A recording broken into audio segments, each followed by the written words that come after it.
नमस्कार, स्वागत है आपका एचपी न्यूज़ में। इस वक्त मैं मौजूद हूँ मुक्ताकाश मंच पर। मेरे साथ बातचीत करने के लिए मौजूद चतुश्रेणी के प्रदेश अध्यक्ष बातचीत करते हैं। इनके द्वारा जो आज प्रोग्राम में अलीगढ़ से शिरकत की है, क्या नाम है सर आपका? हम क्रांति सिंह, प्रदेश अध्यक्ष, उत्तर प्रदेश चतुश्रेणी राज्य कर्मचारी महासंघ और पर्यावरण प्रहरी वृक्ष लगाएं वृक्ष बचाएं अभियान के प्रदेश अध्यक्ष बोल रहे हैं। सर, आज जो प्रोग्राम किया गया है मुक्ताकाश मंच अलीगढ़ में, किस तरह का प्रोग्राम है और किस तरह की शिरकत की है आपकी? अच्छा लगा कि इस कार्यक्रम में जो अलीगढ़ के इस नुमाइश कार्यक्रम में किया गया, इसमें हमारे देश की संस्कृति और सभ्यता की भी झलक हुई। कहीं राधा कृष्ण पे गीत हुए तो कहीं वंदे मातरम और भारत माँ के नारे लगे हुए। लेकिन माननीय प्रधानमंत्री जी, ये जिम्मेदारी सिर्फ कर्मचारियों की नहीं है। आप कहते हैं कि देश एक, टैक्स एक, संविधान एक, लेकिन पेंशन दो प्रकार की। आप पुरानी लेंगे, हमें नहीं चाहिए, हमें नई नहीं चाहिए। आप कहते हैं कि हम पुरानी लेंगे और हमको नई देंगे। हम लोग पूर्वांचल से आते हैं, हमारे पूर्वांचल में कहावत है, नई 9 दिन और पुरानी तो अपनी नई आपको मुबारक हो। आप कहते हो कि मैं एनपीएस के बजाय यूपीएस लाया हूं, अब आप यूपीएस ले लो। भाई, खाना हमें है, पसंद आप बता रहे हो। मैं कह रहा हूं अगर इतनी अच्छी है तो अपने आईएएस को दे दो ना।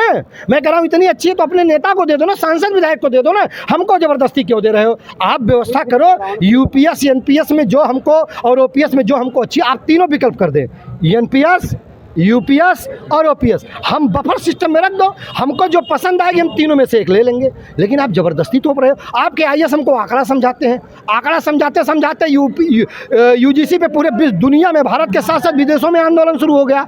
तो आईएएसों के चक्कर में न पड़ो। आपकी सरकार आईएएस नहीं बनाते हैं, आम नागरिक बनाता है, किसान बनाता है, नौजवान बनाता है, मजदूर बनाता है, कर्मचारी बनाता है। जिस तरीके से गाने के माध्यम से मोदी जी सिग्नेचर करो, पेंशन बहाल करो, किस तरह का ये प्रोग्राम था आपने देखा भी, तो क्या कहेंगे इसके बारे में? मोदी जी एक दिन रात में 8 बजे, लगभग मोदी जी रात में 8 बजे आते हैं। अब गुजरात का क्या कल्चर मैं नहीं जानता। रात में 8 बजे आए और उन्होंने कहा रात में 8 बजे आया, नोटबंदी भैया, नोटबंदी बंद। मैं कह रहा हूँ एक दिन रात में 8 बजे और आ जाए, रात में 8 बजे और आ जाए और कह देंगे कि शिक्षक और कर्मचारियों की पुरानी पेंशन बहाल करते हैं, तो हम आपके साथ रहेंगे। सिर्फ एक चीज़ बताऊंगा, वसूलों पर आ चाहे तो टकराना ज़रूरी है, अगर जिंदा है तो जिंदा नजर आना ज़रूरी है। आप देखिए जो प्राथमिक के शिक्षक हैं उनके साथ कितना अत्याचार कर रहे हैं। कह रहे हैं कि अब आप 50 साल 55 साल की उम्र में टेस्ट परीक्षा दो, पात्रता परीक्षा। तो सांसद और विधायक की पात्रता परीक्षा लो ना। मेरा दावा है 70% विधायक सांसद फेल, पक्का फेल।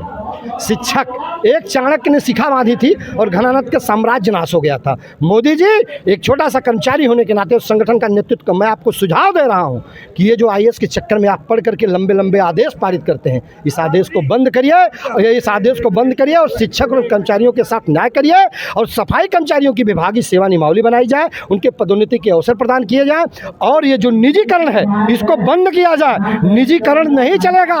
आप अपनी सुरक्षा में जिनको रखेंगे उनका निजीकरण नहीं करेंगे, कर दीजिए ना।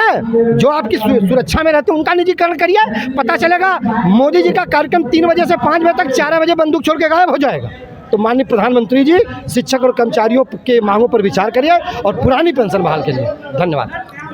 जैसे कि आपने मेरे साथ देखा, जो प्रदेश अध्यक्ष जी ने उन्होंने साफ तौर पर कहा है कि मोदी जी रात में जब 8 बजे आते तो नोट बंद कर जाते, उसी तरह पुरानी पेंशन को बहाल करने के लिए भी मोदी जी बनाए। देखते रहिए आप एचपी न्यूज़, सद्दाम हुसैन, अलीगढ़।